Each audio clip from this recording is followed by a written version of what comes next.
Terima kasih kami sampaikan kepada Bapak Profesor Dr. Haji Abdullah El-Hadi, beliau yang sangat paham dan mengerti karena yang ditunggu-tunggu oleh Bapak dan Ibu di kesempatan yang bahagia ini adalah ceramah agama Islam yang tentunya akan memberikan pencerahan kepada kita bersama.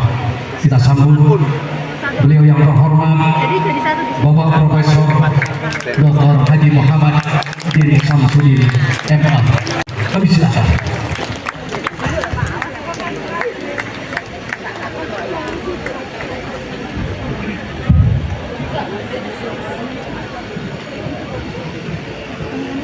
Bismillahirrahmanirrahim. Assalamualaikum warahmatullahi wabarakatuh. Waalaikumsalam.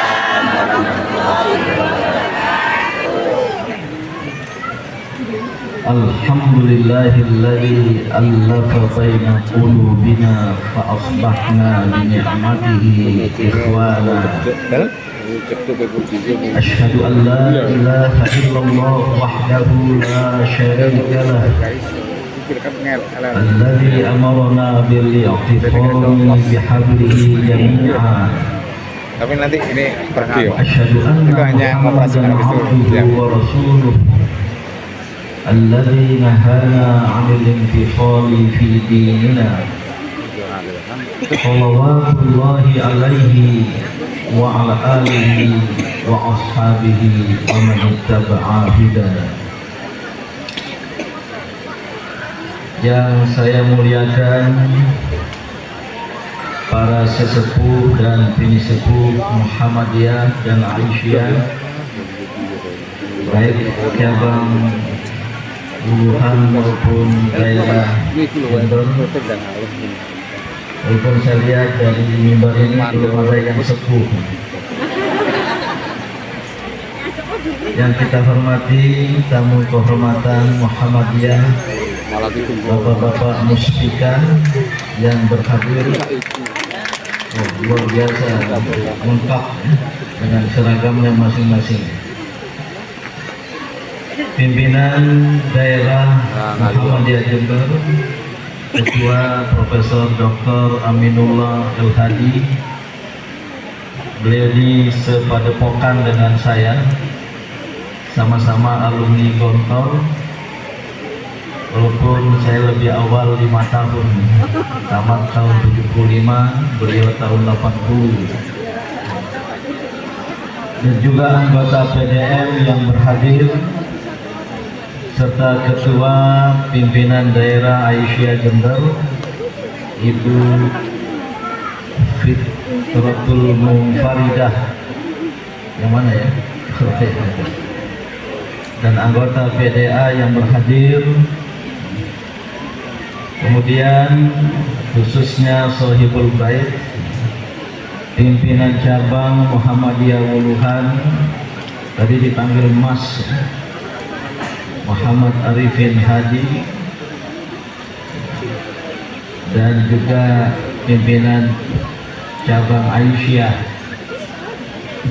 Wuluhan, segenap anggota PCN, anggota PDN, dan unit atau unsur pembantu pimpinan majelis dan lembaga yang baru saja dilantik, para tokoh masyarakat.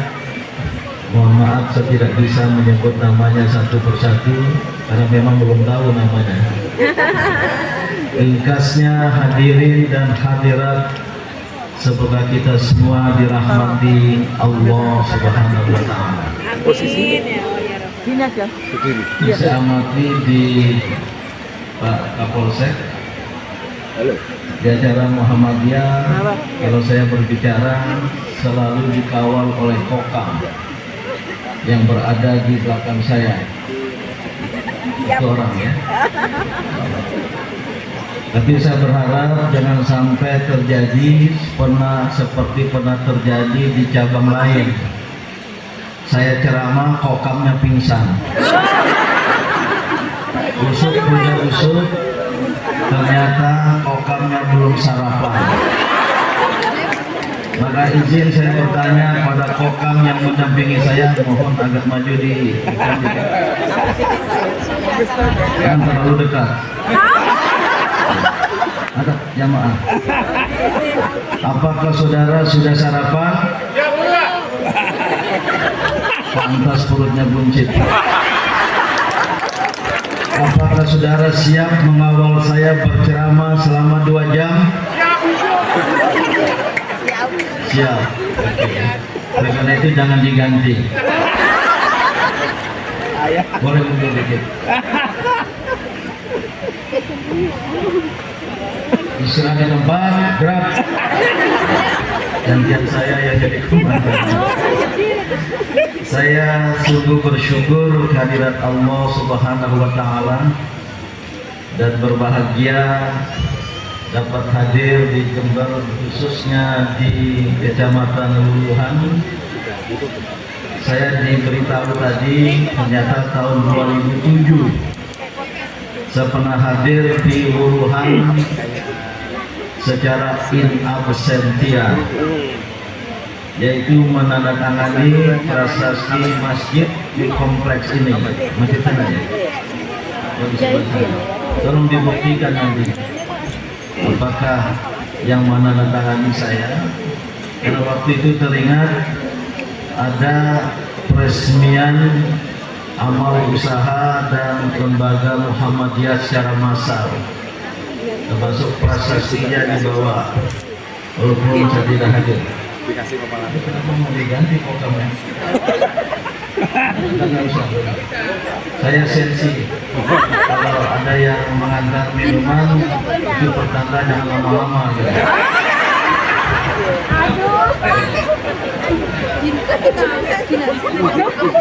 Nah, saya diberitahu tadi Wuhan ini artinya bulu ya. Betul.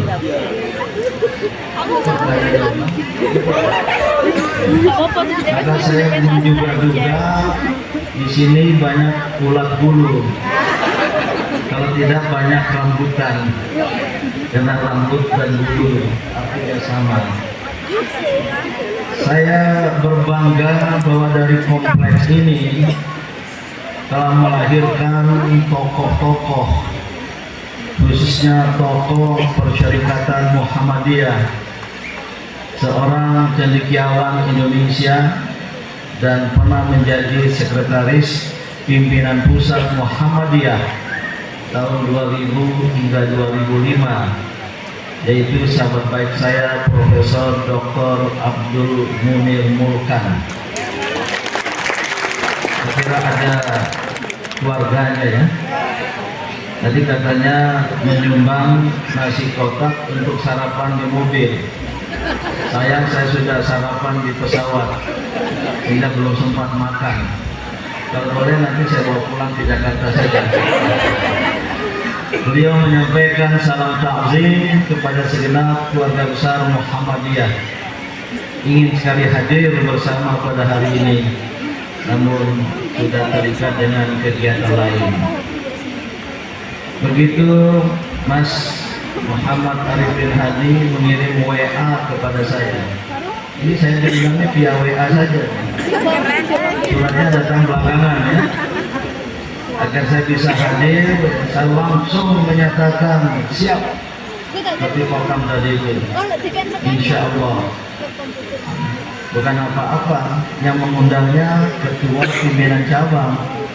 Sementara saya hanyalah seorang ketua pimpinan ranting Muhammadiyah di Pondok Labu, tempat saya tinggal di Jakarta sana, yang sebelumnya belum ada ranting Muhammadiyah. Begitu selesai jadi ketua umum pimpinan pusat Muhammadiyah pada Muktamar 2015 di Makassar, saya memperkarsai berdirinya ranting. Ada beberapa orang yang berlatar belakang Muhammadiyah dan saya dipilih secara aklamasi sebagai ketua pimpinan ranting Muhammadiyah. Bagi saya ini jabatan tertinggi di Muhammadiyah. Pernah Kapolri Profesor Dr. Jenderal Tito Karnavian datang waktu milad ranting Muhammadiyah Pondok Labu, beliau diberi waktu sambutan dan menyatakan ini luar biasa Muhammadiyah, dari ketua umum pimpinan pusat Muhammadiyah secara nasional bisa menjadi kepala desa, tingkat kelurahan kalau di Jakarta. Ini tidak mungkin terjadi di Polri. Mantan Polri jadi Kapolsek atau jadi Pospol. Tapi bagi di Muhammadiyah, bagi kita biasa saja. Karena Muhammadiyah ini adalah ranah pengabdian. Tidak ada yang kita cari di Muhammadiyah ini kecuali ridho Allah Subhanahu wa Ta'ala. Kita bermuhammadiyah semata-mata libtighai mardatillah. Katakan bersama-sama, libtighai mardatillah. Libtighai mardatillah. Kokang itu bicara. Libtighai mardatillah. Keras. Kokang yang keras. Libtighai mardatillah. Kenapa katanya? Waduh, ini pikirannya kemana? Ikuti saya dengan suara tidak kalah kerasnya. Libtighai mardatillah. Kokang yang teriak. Jangan usah. Libtighai mardatillah. Nggak apal. Makanya serah katanya. Coba yang minum tadi kasih kokang. Semata-mata untuk mencari ridho Allah Subhanahu wa Ta'ala. Maka apapun jabatan kita di Muhammadiyah biasa.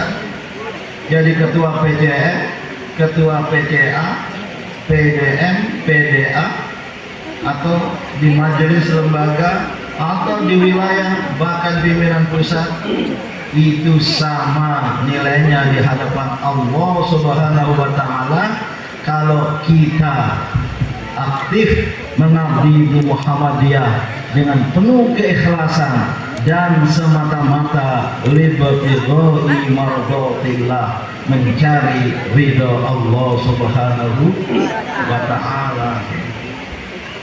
Sebenarnya saya tidak perlu berceramah di cabang Buruhan ini, apalagi tentang tema indahnya kebersamaan dalam keberagaman, indahnya silaturahmi, indahnya kebersamaan dalam keberagaman untuk mewujudkan persatuan dan kesatuan. Saya sedikit ubah. Ini nggak perlu nih. Suasana hari ini sudah mengamalkan itu semua. Saya lihat diguyup sekali ya, di antara seluruh warga Muhammadiyah, para simpatisan, ada hubungan baik dengan pemerintah. Buktinya Muspika hadir. Ini yang lebih tua usia yang mana ya? Mohon izin. Bisa nggak? Saya mohon izin untuk menghadap jamaah.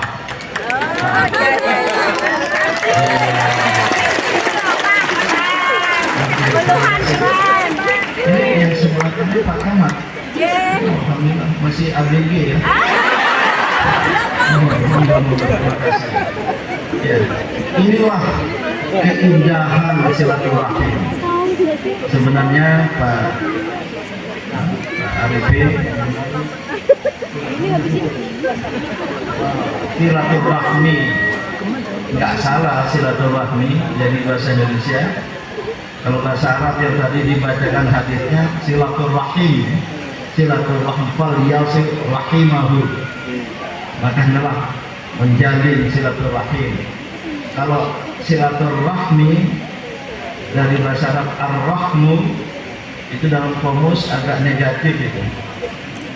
Dalam kamus ar-rahmu itu maradul baton, penyakit perut. Maka silaturahmi yang dihubungkan penyakit perut. Maka rahim ada pada perempuan. Silaturahim Namun kita pakai di Indonesia silaturahmi dalam pengertian silaturahim tadi itu. Indahnya silaturahim, indahnya kebersamaan seperti yang kita alami. Bahkan ini balita-balita Muhammad ikut hadir ini. Oh iya Pak. Ada yang salaman kepada saya itu. Kasih perintah dari bapaknya. Kita bertemu semua. Dan apalagi sesama warga Muhammadiyah yang telah berniat dan bertekad menegakkan kalimat Allah lewat Muhammadiyah, berdakwah dan berjihad dalam pengertian jihad pendidikan, jihad kesehatan, jihad ekonomi lewat Muhammadiyah, maka seyogianya lah al-ukhuwah al-Muhammadiyah itu juga kita tonjolkan dan kita amalkan. Jadi nggak perlu di Muhammadiyah dan konflik, apalagi sekarang dengan adanya HP, WA, ya, menjelang musda, musyawarah daerah, menjelang musyawarah cabang, itu intrik-intrik itu di tempat lain. Termasuk menjelang muktamar Muhammadiyah, mohon maaf, adalah muktamar yang tidak bisa atau tidak mudah diintervensi oleh pihak manapun. Itu sudah terbukti. Proses pemilihannya bertahap-tahap. Usulan dari anggota Tanwir dipilih lagi 39, dipilih lagi 13. Yang peraih suara terbesar belum tentu jadi ketua umum. Dan kita semua di pimpinan pusat Muhammadiyah itu mengedepankan kebersamaan. Saya alhamdulillah dalam usia masih cukup muda ya. Berapa? 35. Waktu itu memimpin Muhammadiyah pada tahun 2005 ya umur 44 tahun atau 47 tahun. Kemudian terpilih lagi kedua kalinya, dan yang dipimpin sebagai anggota PP itu ada yang tua. Ya, yang muda menghormati yang tua menyayangi yang muda. Saya pernah juga mendapat amanah kehormatan dipilih menjadi Ketua Umum Majelis Ulama Indonesia Pusat Maret 2014 sampai Agustus 2015, 1,5 tahun. Karena Ketua Umum waktu itu Kiai Haji Profesor Kiai Haji Sahal Ahmad Sahal Mahfud Rois Am Surya NU wafat. Saya wakil Ketua Umum. Begitu beliau wafat dipanggil, ini wakil ketua umum harus datang karena menurut anggaran rumah tangga otomatis menjadi ketua umum. Saya baca inna lillahi wa inna ilaihi raji'un. Sungguh, karena bagi saya memimpin majelis ulama yang mulia itu ya pantas-pantasnya sering pakai peci. Saya jarang pakai peci. Pantas-pantasnya pakai serban. Saya hampir tidak pernah pakai serban, dan diberi gelar Profesor Dr. Kiai Haji. Nah, di sini nggak ada Kiai Haji. Nggak ada. Kalau sebagai MUI saya tambah gelar di Kiai Haji. Maka begitu datang, disambut dengan salaman bahkan cium tangan. Tidak perlu peci saya diambil. Tapi di Muhammadiyah dari Babinsa bukan. Koramil ya, dari Koramil, dari Polsek dan dari Pak Camat ya. Di Muhammadiyah itu egaliter, al-musawah, bersama manusia. Dulu Kiai Hasyim Muzadi saya sangat akrab sama beliau, sehingga NU Muhammadiyah pun akrab karena sama-sama alumni Gontor. Beliau lebih senior dari saya. Alumni Gontor punya moto sebagai perekat umat, maka saya sering datang ke kantor beliau, beliau sering datang ke kantor saya, ngobrol-ngobrol saja.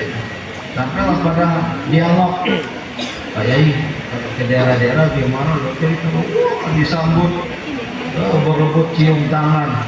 bahkan tidak sedikit yang ingin merebut serbannya untuk cari berkah. Terus sampai masjid di mana orang ngomong dia boro-boro salaman, boro-boro cium tangan salaman dia. Khususnya daerah salaman langsung ngeritik.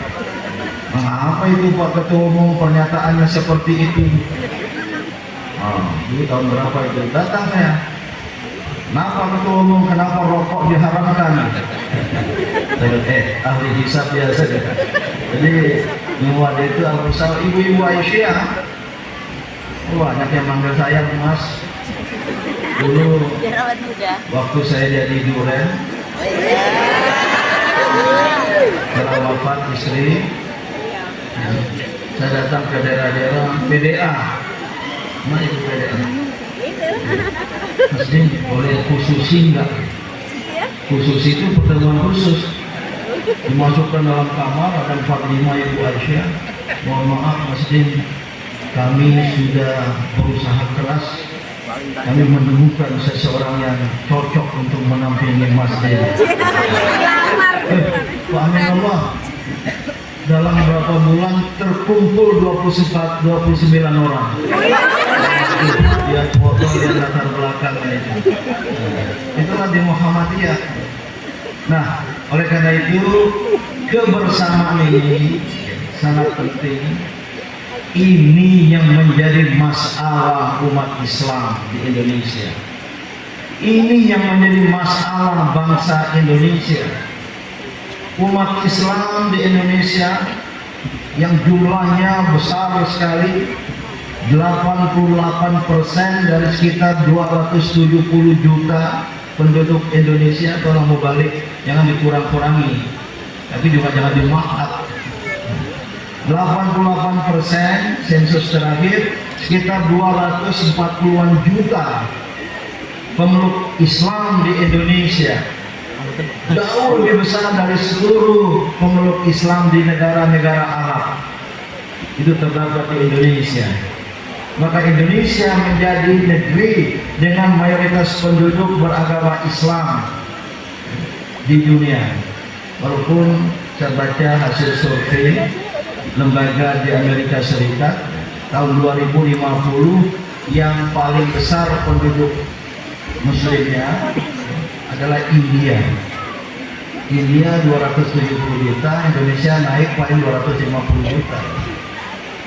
Saya ditanya wartawan asing, mengapa India dalam berapa puluh tahun yang akan datang, 30 tahun yang akan datang menjadi negeri dengan penduduk muslim terbesar di dunia.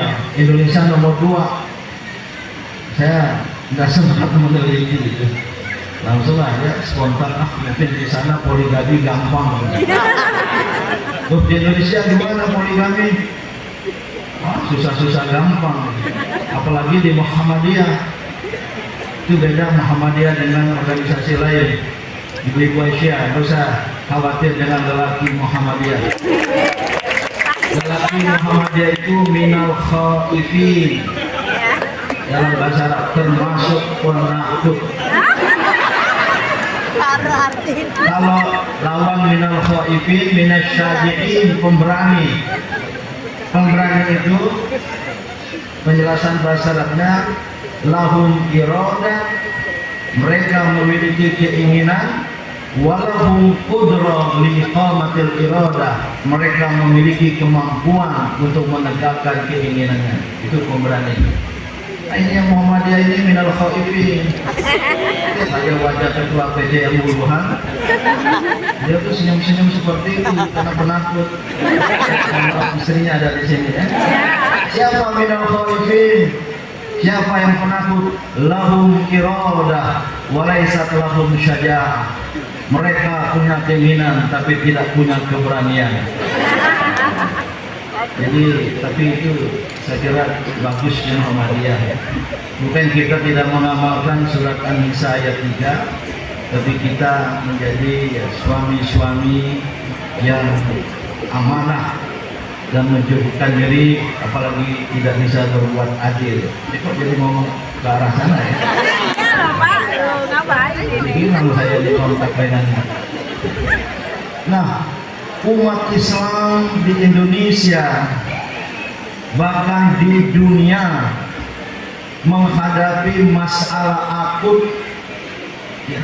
Sudah padahal umat Islam ini besar dari sudut jumlah, bahkan 2050 menjadi agama terbesar di dunia, atau beda sedikit dengan Kristen.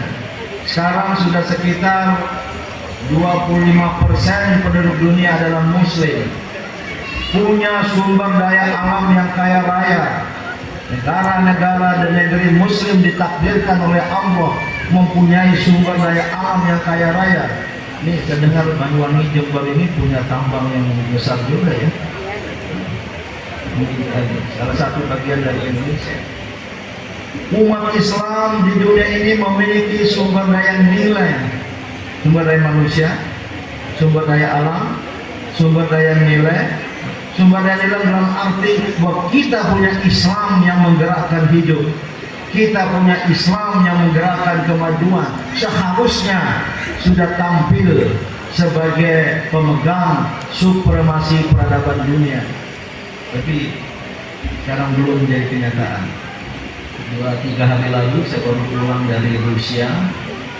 Sedikit cerita, saya sejak 2007 anggota dari sebuah kelompok yang diberi nama dalam bahasa Inggris Group for Strategic Vision between Russian Federation and the Muslim World.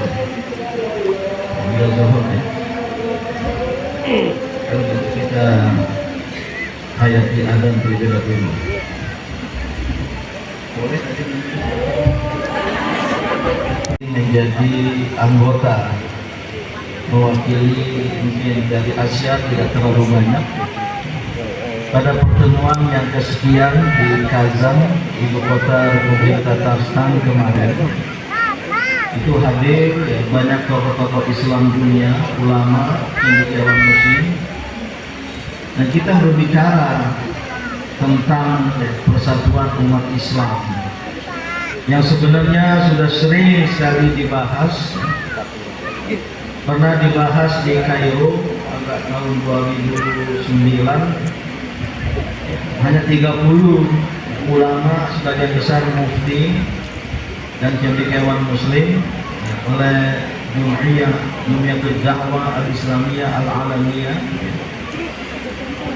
tentang tauhid mafhumil ummah wa tauhid marjahiyati,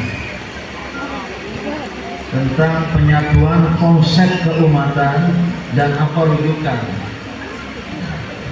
Itu dalam 2 hari pertama itu ya, berdebat, ada yang mengajukan al-ummah al-islamiyah, ada yang mengajukan pan-islamisme, persatuan yang diajukan oleh Jamaluddin Al-Afghani, ada yang mengajukan khilafah, hanya 1 orang ya. Sampai hari kedua nggak pernah ada kesepakatan, langsung saya pulang saja gitu. Jadi untuk membicarakan konsepnya itu sendiri di kalangan ulama dan cendekiawan ini, saya ingat sekali di 2009 ya di Kairo, ya, namanya Warshatul Amal, semacam loka karya, bukan diskusi besar-besaran. Ini yang menjadi masalah kita sekarang ini, baik tingkat global dunia maupun tingkat nasional. Saya turun saja ke tingkat nasional Indonesia. Umat Islam yang jumlahnya besar sekali, 240 juta dari seluruh penduduk Indonesia, terdiri dari banyak organisasi. Organisasinya yang berskala nasional ada sekitar 70. Apa yang maksud berskala nasional? Nationwide Islamic Organization, organisasi Islam yang punya cabang di minimal 2/3 dari seluruh provinsi yang ada. Waktu itu 22 provinsi, baru kita anggap berskala nasional. Yang berskala lokal, regional hanya ada di beberapa provinsi, itu belum dimasukkan. Saya tahu ini karena saya pernah dapat amanah 2015 sampai 2010 sebagai Ketua Dewan Pertimbangan Majelis Ulama Indonesia. anggotanya 99, 70 ketua umum ormas-ormas Islam, terusnya ketua umum PBNU, ketua umum PP Muhammadiyah, ketua umum Al-Wasliyah, ketua umum Persis Al-Irsyad, itu 70, termasuk organisasi kaum perempuan, ditambah 29 tokoh perorangan termasuk Kiai Hasan Abdullah Sahal dari Gontor, sehingga jumlahnya 99, mungkin mengikuti Al-Asmaul Husna ya. Menurut hadis Al-Bukhari 99. Walaupun ada Kiai Muhammadiyah di Bandung, waktu saya jadi Ketua Umum Pemuda Muhammadiyah, saya datang ke Bandung, saya bilang, Masjid tolong perjuangkan Al-Asmaul Husna yang baru sehingga menjadi 100. Apa Pak Yai? Asy-Syafi, yang maha penyembuh. Ada dalilnya dalam Al-Quran ya. Doa untuk orang sakit, Allahumma rabban nas adhibil ba'sa washfi anta syafi. Untuk Allah maha penyembuh. Wa idza maridtu fa huwa yashfini, di dalam surah Al-Qur'an itu. Jika aku sakit, Allah yang menyembuhkanku. Ini masuk akal nih. Mas Aminullah, waktu itu saya nggak punya alasan untuk menjawab. Saya setuju Pak Yai, cuma ini ada kendala teknis, tasbihnya sudah terlanjur 99. Kalau ditambah yang ke 100 nanti harus tambah lagi gitu. Hanya dia melihat usut punya usut, sang kiai ini ajengan Muhammadiyah di Jawa Barat ini sedang budidaya tawon madu dan diberi nama madu Asy-Syafi. Ada ingin Asy-Syafi jadi Al-Asmaul Husna. Nah, di Indonesia ini banyak organisasi Islam sebenarnya berakidah yang satu, adalah Ahlus Sunnah wal Jamaah. Ini mohon maaf nih, sering nih Ahlus Sunnah wal Jamaah ini diklaim oleh NU saja ya. Seolah-olah Muhammadiyah bukan Ahlus Sunnah wal Jamaah. Ada Syiah sangat kecil ya, sangat minoritas, terutama setelah revolusi Islam di Iran tahun 79. Tapi secara keseluruhan sama, cuma ada beda-beda. Kalau NU Al-Quran, As-Sunnah, Al-Qiyas, Al-Ijma'. Jadi 4 itu sumber hukum Islamnya. Al-Quran, As-Sunnah, Al-Qiyas ya, analogi terhadap pendapat masa lampau dengan masa sekarang dengan masa lampau. Wa ijma', gimana pendapat? Maka harus masuk lewat madhab. Apa adakah madhab qaul dari Imam Syafi'i, qaul dari Imam Hanafi, baru kemudian Muhammadiyah tidak, Al-Quran was sunnah. Sesuai hadis itu aku turunkan, aku tinggalkan padamu 2 hal. Jika kamu berpegang teguh dengan keduanya, kamu tidak akan sesat selamanya, yaitu kitabullah wa sunnatul rasulih.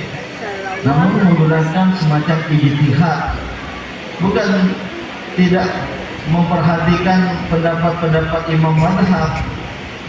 Muhammadiyah juga memperhatikan, tapi tidak fanatik kepada salah satu madhab. Malaysia itu madhabnya Imam Syafi'i. Waktu zaman saya jadi ketua umum PP Muhammadiyah, kita ingin dirikan Muhammadiyah di Malaysia, nggak boleh. Karena di sini yang boleh hanya yang bermadhab Imam Syafi'i.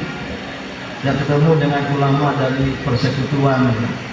Saya berkelakar, Muhammadiyah juga Syafi'i, karena ketua umumnya Syafi'i Ma'arif. Walaupun belakangan tokoh Muhammadiyah Maliki, karena ada Malik Fajar, tetap nggak boleh. Maka kemarin nggak boleh dirikan Universitas Muhammadiyah di Johor ya. Awalnya di Johor, karena masalah tadi. Akhirnya Sultan Perlis sepakat dengan paham Muhammadiyah, berdirilah Universitas Muhammadiyah di Perlis, namanya UMAM, Universitas Muhammadiyah Malaysia.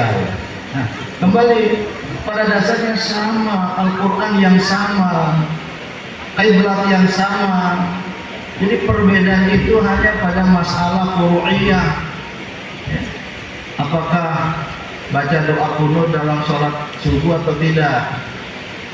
Melihat dalil-dalilnya. Boleh baca doa kunut dalam sholat subuh, tapi bagi Muhammadiyah tidak harus kemudian wajib, seperti wajib tidak sah sholat subuh tanpa doa kunut. Namun kata Kiai Hasyim Muzadi waktu itu ceramah di Muhammadiyah, alhamdulillah sekarang umat Islam NU dan Muhammadiyah tidak lagi berdebat soal kunut pada sholat subuh karena sama-sama sudah tidak sholat subuh. Tidak lagi berdebat berapa rakaat sholat tarawih 8, 20 karena sama-sama tidak tarawih. Saya ini Pak Camat terlahir dari keluarga tokoh NU.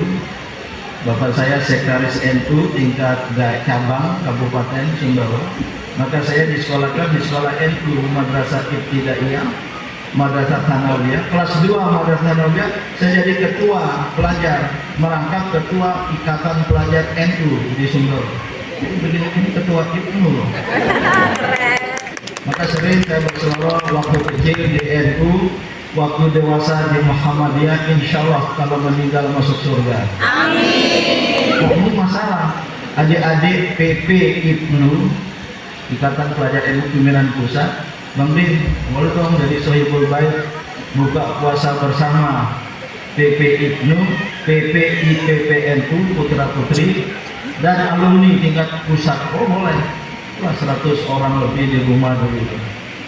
Pas waktu sholat taraweh saya berdiri, saudara-saudara semua, kita sholat taraweh dulu dan saya akan jadi imam dengan rakaat 20 tambah 3 witir.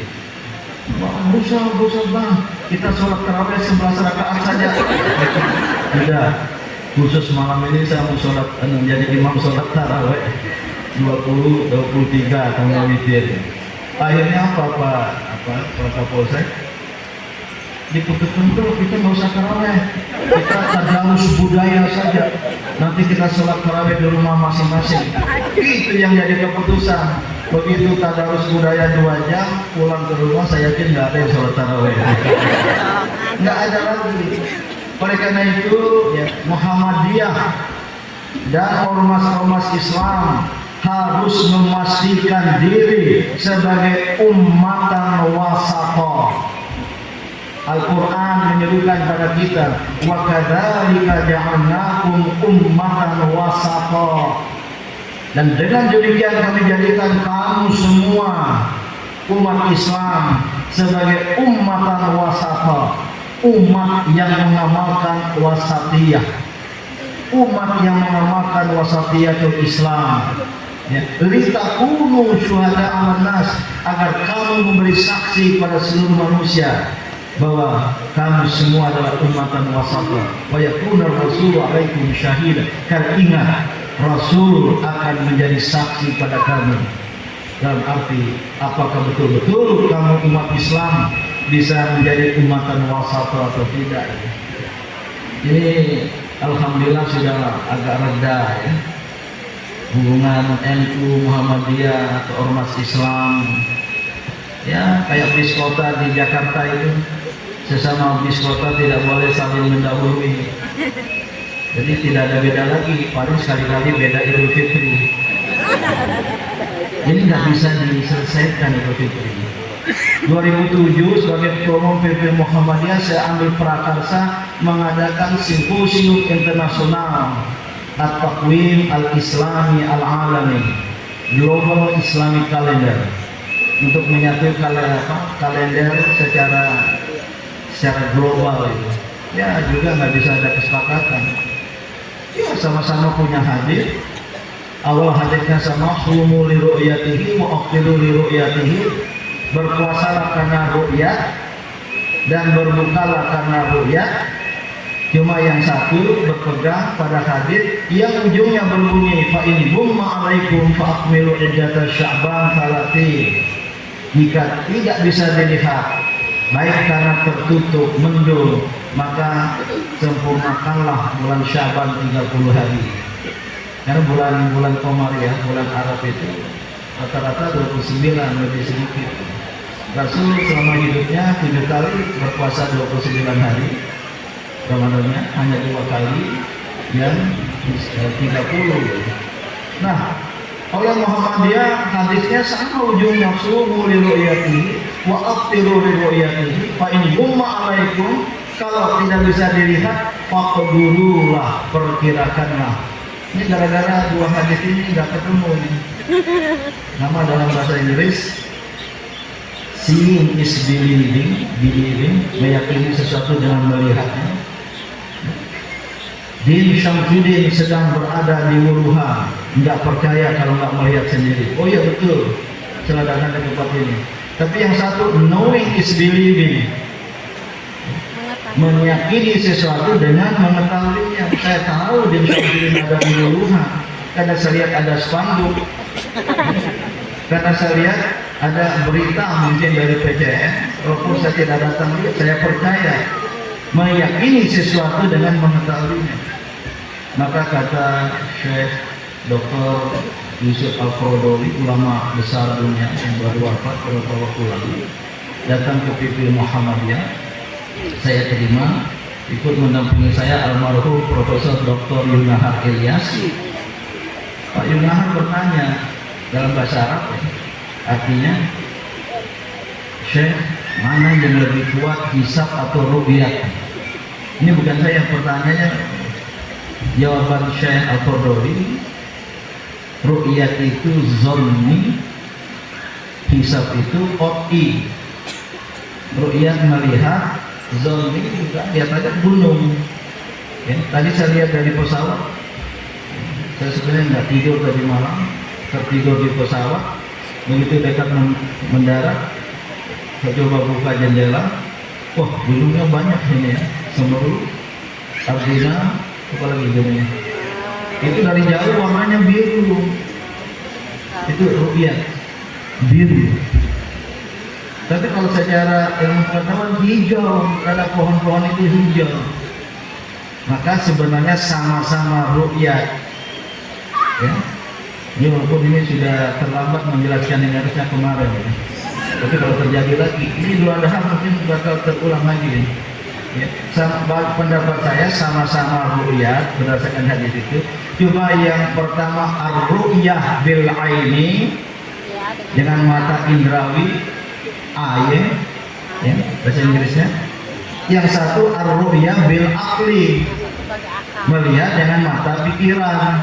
Itu aja bedanya antara si apa tadi aini sama si akli itu nggak pernah ketemu. Nah, kalau sudah tidak bisa ketemu, disitulah at-tasamuh, toleransi. Salah satu ciri dari ummatan wasatah adalah umat yang menjalankan at-tasamuh, yaitu toleransi. Kalau terhadap berbeda agama, jelas ya, ibu-ibu apa? Lakum dinukum, bagimu agamamu, bagiku agamaku. Saya ini aktivis dialog-dialog antar umat beragama, bukan untuk mencampur adukan agama. Agama kita masing-masing punya keyakinan. Kami orang Islam yang disebut Yesus Kristus itu hanyalah manusia, utusan Allah. Anda menganggapnya sebagai Tuhan, nggak apa-apa, itu keyakinan. Lakum dinukum waliyadin. Tapi kita bersaudara sebagai sesama bangsa Indonesia, sebagai sesama makhluk ciptaan Allah. Begitu pula terhadap sesama Muslim. Kalau ada perbedaan, ini ada perbedaan paling Idul Fitri ya. Ramadan nggak ribut itu kalau beda. Kalau Idul Fitri beda ribut karena masalah ibu-ibu mau masak lontong kapan, masak opor ayam kapan, apa? Udahlah, kalau sudah tidak bisa disatukan, kita duduk bersama, nggak bisa. Lakum ro'yukum, bagimu pendapatmu, wali ro'yi, dan bagiku pendapatku, bal nahnu ikhwan. Tapi kita bersaudara. Itulah indahnya silaturahim. Itu indahnya kebersamaan. Jangan tepuk tangan sebelum diamalkan. Tepuk tangan dulu ya, baru diamalkan. Maka Muhammadiyah dan NU harus akrab. Ini kalau acara memulai seperti ini, undanglah pimpinan cabang, pimpinan tingkat kecamatan, anak cabang NU. Ada Pak ini Pak. Ini bapaknya ketuanya. Karena warna kerudungnya. Anak bapak-bapaknya? Ini Pak, Pak Gus Patun.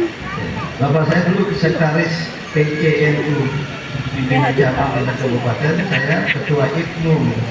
Karena zaman waktu dengan Pak Hashim Muzadi kita sering dekat, dulu sering saya undang ceramah di Muhammadiyah, sekali-kali saya juga diundang ke PBNU. Jangan ada masalah di antara kita.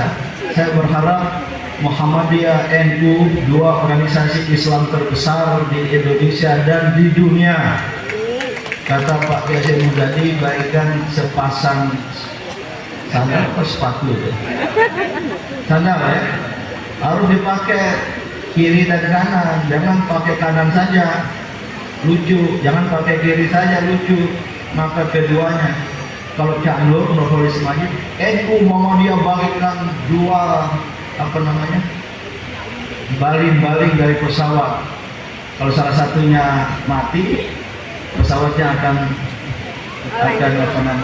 jatuh ke bawah gitu. Oleh karena itu, apa perbedaan pendapat bicarakanlah. Ya. Salah satu ciri dari umatan wasat itu syura. Ya, cenderung bermusyawarah, wa syawirhum fil amri wa amruhum syura bainahum. Ada masalah duduk bersama.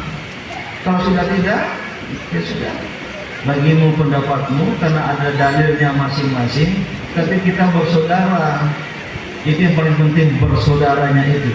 Maka indahnya kebersamaan, indahnya silaturahim kalau ada kasih sayang di antara kita, karena kita ditakdirkan oleh Allah Subhanahu wa taala sama-sama meyakini kebenaran Islam, berpegang teguh kepada al-aqidah al-islamiyah. Saya lihat ya, ini saya akan percepat lagi. Masalah yang muncul di kalangan umat Islam adalah adanya bahasa Al-Qur'annya itu ananiyah farahiyah walikulli hizbin bima ladaihim farihun. Masing-masing kelompok membanggakan apa yang ada pada diri mereka. Saya sebut ananiyah hizbiyah, egoisme kelompok, atau faroha hizbiyah, kebanggaan terhadap kelompoknya masing-masing. Nah, ini yang mungkin perlu kita kurangi. Bahwa kita mengaku sebagai warga Muhammadiyah, ya, kita berpegang pada identitas kemuhammadiyahan. Tapi juga kita harus mengakui identitas kelompok lain. Maka silaturahim, ya, ini harus dimulai dengan pengakuan akan kemajemukan, keberagaman dalam keberagaman, dalam kemajemukan, bahwa kita ini majemuk, termasuk berbeda agama, berbeda suku, bahasa, yang apa di surat Al-Quran itu, surat Al-Rum, wa min ayatihi khalqus samawati wal ardh wa ikhtilafu alsinatikum wa alwanikum. Di antara tanda-tanda kekuasaan Allah, Dia telah menciptakanmu, ya, ikhtilafu alsinatikum wa alwanikum, dalam perbedaan lisan, bahasa, budaya, wa alwanikum, dan perbedaan warna kulit. Lihat 7 ayat itu. Inna fi dzalika laayatil lil alimin. Sesungguhnya dalam hal demikian itu ada tanda-tanda bagi lil alimin, bagi orang-orang alim, bagi orang-orang berilmu, bagi orang-orang yang menggunakan akal pikirannya. Oleh karena itu, kemajemukan internal umat Islam dan kemajemukan bangsa ini luar biasa. Bangsa kita ini sukunya berapa, bukan 300 lagi ya, 700 dengan bahasanya sendiri, bisa dibayangkan dengan budayanya sendiri. Islam sudah menjadi pemersatu bangsa Indonesia. Orang Aceh, orang Jawa, orang Bugis yang berbeda secara etnik, namun karena sama-sama Islam, Islam menjadi unifying factor, faktor pemersatu dari bangsa Indonesia. Ini di bagian terakhir yang ingin saya sampaikan, kita prihatin terakhir ini ada keterbelahan bangsa. Ini bawaan dari konflik politik, terutama mencuat waktu Pilgub DKI Jakarta. Kemudian muncul keterbelahan sampai 2014 Pilpres 2019 tidak selesai juga keterbelahan itu, dan kemudian saling mengungkapkan kalimat narasi yang menjelekkan.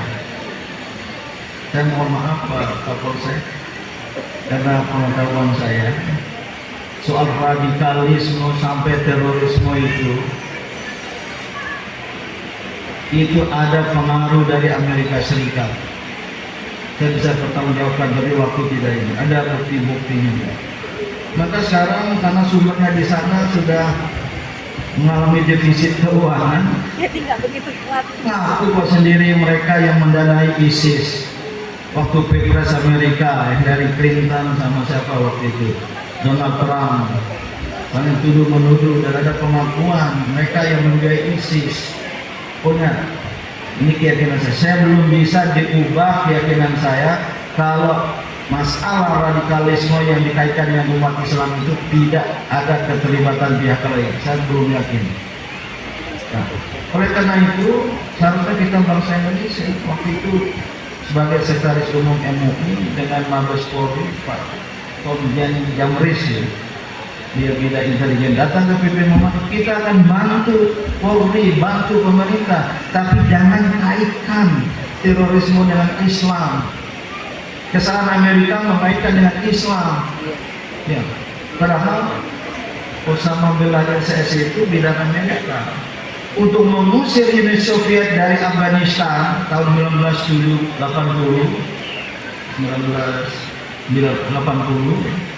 Direkrut 24.000 anak muda Islam dari berbagai negara, termasuk Indonesia. Dan terus terang kita tidak pernah mengetahui itu. Ada buku dari seorang pengamat Amerika Serikat, ya, The Holy War Incorporation judulnya itu. Dia tulis, dilatih di Peshawar, di Afghanistan, di Pakistan, dikirim ke Afghanistan mengusir Uni Soviet, pulang yang 24.000 ke negara masing-masing termasuk dari Indonesia, itu ada pembinaan khusus. Oleh karena itu kita minta pula jangan ada yang mengembang-kembangkan bahwa ada dari kalangan umat Islam radikal, ya itu juga kita tidak terima, maksudnya kita tolak juga. Sekarang agama-agama lain juga sama, cuma kalau hanya dikaitkan dengan Islam menjadi tidak adil dan tidak fair. Oleh karena itu kita selesaikan masalah-masalah yang dibawa dari luar tadi, seperti tuduhan-tuduhan. Mari kita bangsa Indonesia bersatu, walaupun berbeda agama kita satu adanya sebagai bangsa Indonesia. Walaupun berbeda calon presiden, nah, ini lain ini. Anies Baswedan itu penasihat ranting Muhammadiyah Pondok Labu. Waduh, keren. Pak Prabowo itu teman baik saya. Kami satu kantor sejak 93, saya direkturnya. Mendekatkan Islam dengan kekuasaan, mendekatkan Islam dengan ABRI. Saya penulis pidato Pak Faisal Tanjung waktu itu, sehingga saya tahu beliau sebelum mencalonkan diri 2019 datang ke rumah mengeluh, ini belum ada partai yang mendukung Gerindra, mengeluh masalah logistik, nggak bisa mas, kalau saya mas akan mas juga ya. Nah, kemarin mau datang ke pesantren saya nggak jadi karena dipanggil oleh Presiden Jokowi. Nggak apa-apa, karena sebelumnya Anies Baswedan sudah datang. Ya, saya dalam posisi berdakwah dalam politik, kita terima, kita duduk semua. Pak Ganjar, ibu yang waktu pertama ada hadirnya, yang di sebelah Royal Box sebelah kanan VIP, kan Pak Ganjar datang. Itu latar belakang Ibu Aisyah yang berkerudung kayak Golkar itu, berkerudung kuning. Langsung saya angkat tangan Pak Ganjar kan, ini nggak ikut mau tambah ya, kalau bira ya. Oh, Ibu Aisyah tepuk tangan semua, tenang Pak Ganjar, nggak apa-apa. Bahwa saya sebagai warga negara punya pilihan, ya harus dong, masa nanti saya tunjukkan golput. Tapi walaupun berbeda partai politik, berbeda calon presiden, berbeda calon wakil presiden, kita tetap bersaudara sebangsa. Indahnya. Jangan tepuk tangan sekarang, buktikan besok. Iya ya Pak. Nah, ini the power of mak-mak ini luar biasa sekali. Ya silakan saja ya. Nah, ini yang sebenarnya juga diamanati oleh Pancasila. Ya. Kerakyatan yang dipimpin oleh hikmah kebijaksanaan dalam permusyawaratan perwakilan. Seharusnya pemimpin Indonesia adalah pemimpin hikmah. Kerakyatan yang dipilih hikmah kebijaksanaan, yang penuh kearifan dan kebijaksanaan. Maka siapa yang terpilih, dia milik orang banyak. Seperti slogan Gontor itu, di atas dan untuk semua golongan. Seharusnya siapapun pemimpin yang terpilih, milik semuanya, berada di atas untuk semua. Jangan milik rakyat yang memilihnya saja, memusuhi yang tidak memilihnya. Ini yang kemudian akan bikin kacau balau dari kebersamaan dan mengganggu ya persatuan dan kesatuan kita. Bapak Ibu, ya, saya ini orang yang ingin bicara apa adanya. Selama saya itu sebagai kebenaran, saya katakan kita pernah jadi utusan khusus Presiden untuk dialog dan kerjasama antar agama dan peradaban, diangkat oleh Presiden Jokowi, Special Envoy of the President for Interfaith and Intercivilizational Dialogue and Cooperation. Kita bisa bertemu beliau kapan saja dan kita atasi kesenjangan ekonomi Bapak Presiden. Umat Islam yang besar mayoritas kalau tidak mendapat porsi yang sewajarnya ya, dalam kehidupan bernegara ini jadi bom waktu. Kalau ada kelompok minoritas kecil terbatas menguasai lebih dari 60% aset nasional, ini bom waktu bagi perpecahan Indonesia. Saya mohon diatasi. Tahun saya tadi beliau muda prof. Bapak Presiden kalau ada niat baik bisa. Gimana siapa? Akhirnya yang nggak tercapai. Ya mundur. Saya mundur. Buat apa jabatan negara? Ada yang baik dan benar bagi bangsa dan negara ini. Nah, saya ketar-ketir sekarang ini ya, dengan gejala perpecahan di tubuh bangsa. Saya kira Polri dan TNI akan sibuk nanti. Nggak cukup siapa mengatasi kalau ada masalah. Maka harus ya, ada kenegarawanan yang tampil untuk mempersatukan bangsa. Nah, Muhammadiyah, NU harus menjadi, kemarin sudah bertemu ya PP Muhammadiyah, ketua umum datang ke PBNU ya.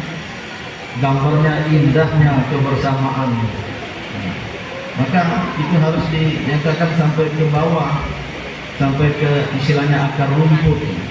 Ini tahun-tahun yang penuh dengan masalah tantangan bagi bangsa ini. Umat Islam jangan terpecah belah. Kalau kita terpecah belah sebagai bangsa, luar negeri sudah kayak gini nih, tinggal masuk. Apalagi ini kawasan pertumbuhan di mana kita berada, yaitu Asia Timur itu. Oleh karena itu saya ingin kaitkan ya, masalah tema kita ini dengan juga persatuan-kesatuan sebagai sesama bangsa Indonesia. Ya. Namun ini memerlukan hal-hal tertentu.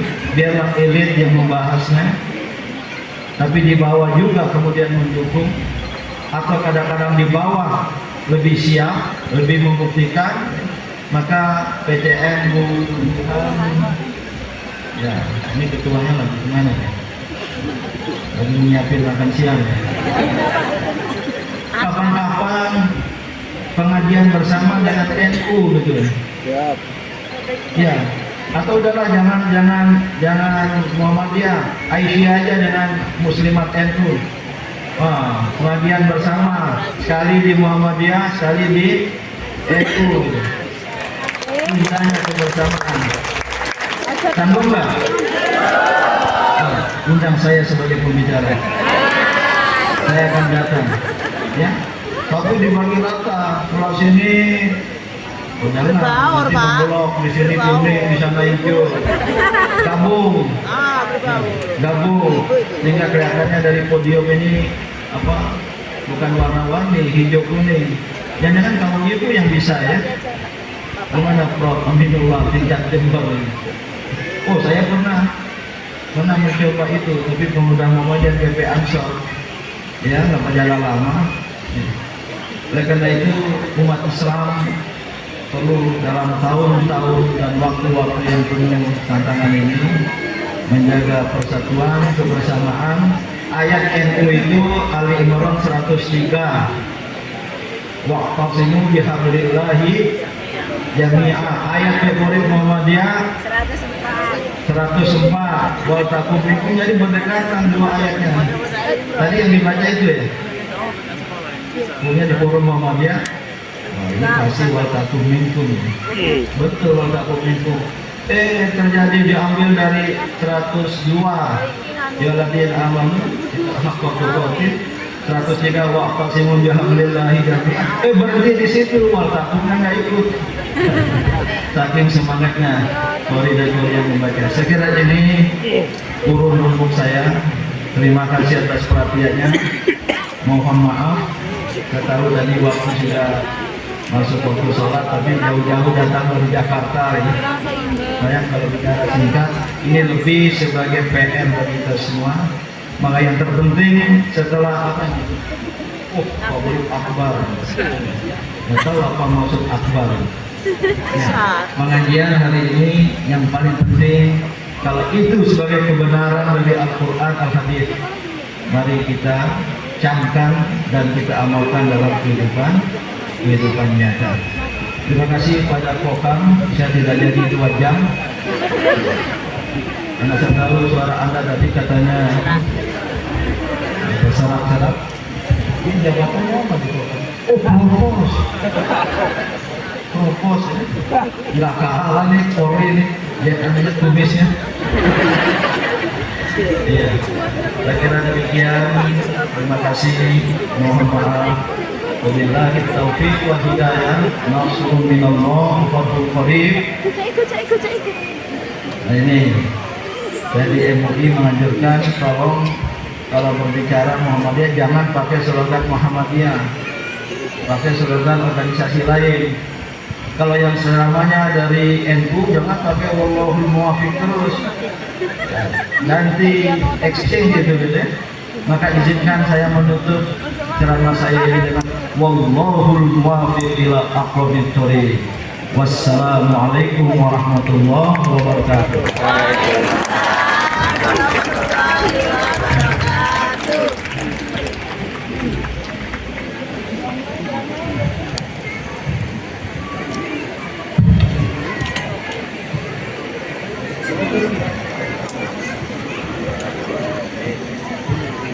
Demikianlah pencerahan yang telah disampaikan oleh Bapak Profesor Dr. Didi Samsudin MA. Mudah-mudahan dari kita yang tidak mengerti akan menjadi mengerti, dari yang tidak paham akan menjadi paham. Bapak yang telah disampaikan beliau mudah-mudahan membawa manfaat bagi kita bersama. Arif ya Pak Camat dan Pak Dan Ramil, itulah budaya yang ada di Muhammadiyah. Jadi beliau hadir di duluan, pesawatnya pun bayar sendiri. Iya. Dijemput di bandara, tidak beliau dimasukkan ke restoran yang mewah maksud kami, tapi beliau justru disiapi dengan nasi kotak. Ya bayar boleh. Dan bahkan Mas Arifin sudah mengundang beliau cukup dengan WA. Inilah yang biasa terjadi dari budaya Muhammadiyah. Makanya bila ibu-ibu Aisyah dan muslimat nanti apabila akan mengadakan pengajian bersama untuk mengundang Bapak Din Samsudin, tidak usah khawatir, insya Allah beliau akan hadir. Berikan aplausnya Bapak Dani.